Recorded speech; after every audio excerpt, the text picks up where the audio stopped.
தேவனே நான் உமதண்டையில் இன்னும் நெருங்கிச் சேர்வதே என் நாவல் பூமியில். Praise the Lord.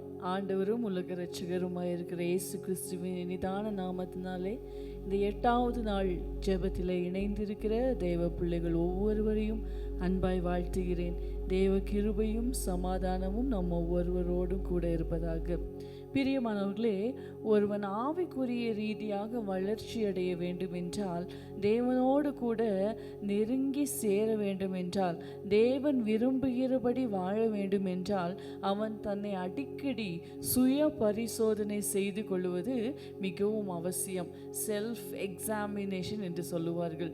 சுய பரிசோதனை, தன்னுடைய சுயத்தை ஒவ்வொரு நாளும் ஆராய்ந்து தன்னைத்தானே பரிசோதித்து அறிந்து தன்னிடத்திலே கர்த்தருக்கு பிரியமில்லாத சுபாவங்கள், பிரியமில்லாத காரியங்கள் ஏதேனும் காணப்படுமானால் தன்னைத்தானே ஆராய்ந்து சோதித்தறிந்து அதை விட்டு விடுவதுதான் ஒரு நல்ல கிறிஸ்தவன் அல்லது ஆவிக்குரியவனுடைய அழகு.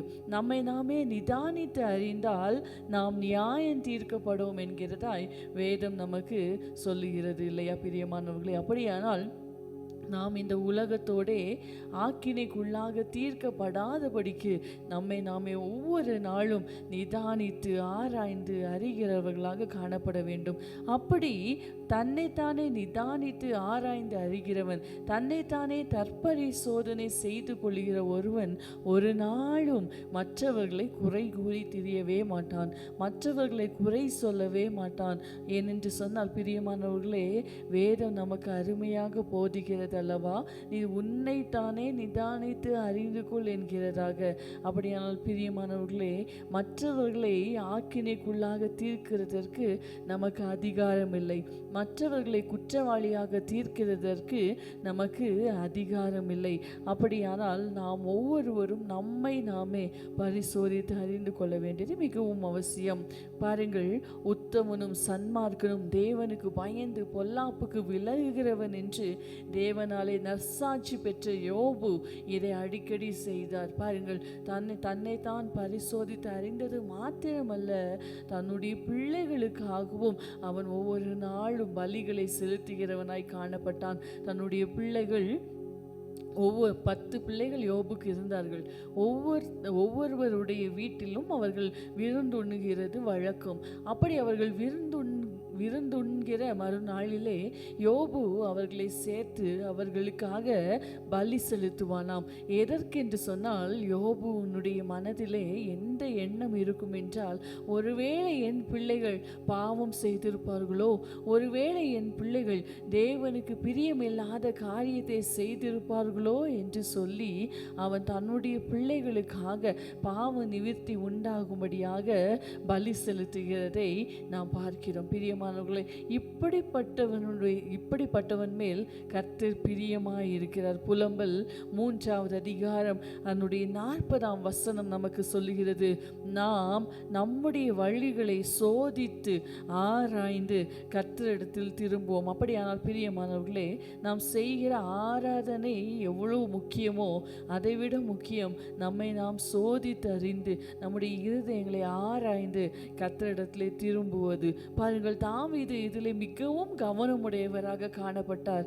தாவீதை தன்னுடைய இருதயத்துக்கு ஏற்றவன் என்று கர்த்தர் சொல்ல காரணம் அதுதான். ஒவ்வொரு நாளும் தன்னுடைய இருதயத்தை பரிசோதித்து ஆராய்ந்து ஒவ்வொரு நாளும் தேவனிடத்திலே சேருகிற ஒரு சுபாவம் தாவீதிடத்திலே காணப்பட்டது.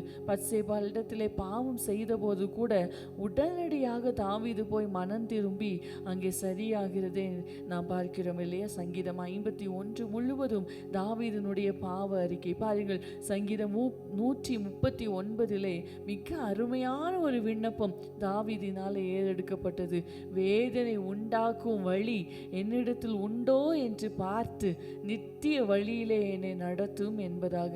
அப்படியானால் பிரியமானவர்களே, நாம் ஒவ்வொரு நாளும் நம்மை ஆராய்ந்து அறிய வேண்டியது மிகவும் அவசியம். வேதம் சொல்லுகிறது, தன் பிழைகளை உணர்கிறவன் யார்? மறைவான குற்றங்களுக்கு என்னை நீங்களாக்கும் என்பதாக. அப்படியானால் ஒவ்வொரு நாளும் நாம் இரவிலே தூங்க செல்லுகிறதற்கு முன்பதாக தேவனிடத்திலே நம்மை நாமே ஒப்பு கொடுத்த, ஆண்டவரே இன்றைக்கு நான் ஏதேனும் உமக்கு பிரியமில்லாத காரியம் செய்திருக்கிறேனா என்று ஆண்டவரிடத்தில் கேட்டு அவரிடத்தில் ஒப்புரவாக்கி நாம் தூங்க செல்லுவது மிகவும் நல்லது. அப்படியானால் ஆண்டவரும் இதை தான் எதிர்பார்க்கிறார் இல்லையா? அப்படியானால் பிரியமானவர்களே, இன்றையிலிருந்து நாம் இதை ஒரு தீர்மானமாக எடுத்துக்கொள்வோம். மற்றவர்களை குற்றப்படுத்த துணிகிறதற்கு முன்பதாக நம்மை நாமே ஆராய்ந்து, நம்மை நாமே சோதித்தறிந்து, நம்மை நாமே ஆண்டவரிடத்தில் ஒப்பு கொடுப்பதற்கு முயற்சி செய்வோம். கர்த்தர் நம்மை ஆசீர்வதிப்பாராக. ஜெபிப்போமா?